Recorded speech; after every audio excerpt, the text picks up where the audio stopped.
Daylight had just started to seep through the middle of the buildings and into the windows of people still in their psychosphere pods.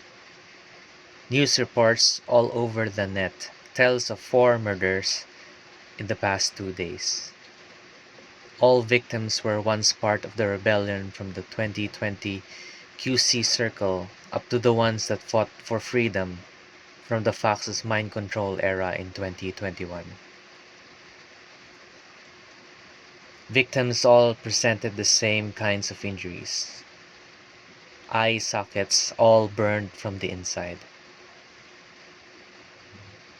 All cases had the victims seemingly opening their front door before expiring. Because of all these unusual deaths and the connection to the old wars, it is assumed that the old Apophis forces might be creeping back up into the light.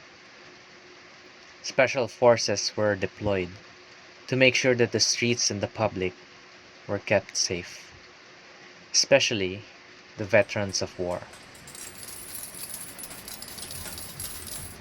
Filomeno and his daughter Athena just arrived in Quezon City. Everything here was busy, lights and loud music blasting everywhere. Filomeno hated it. This wasn't the city he grew up in years ago.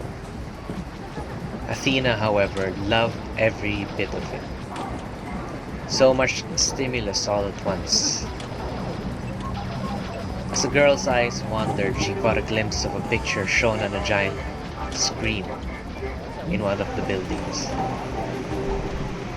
It was her father Filomeno on a wanted poster with a bounty of 13.5 million pesos. Filomeno glared up at the giant monitor and thought that he did what he did in order to protect his family.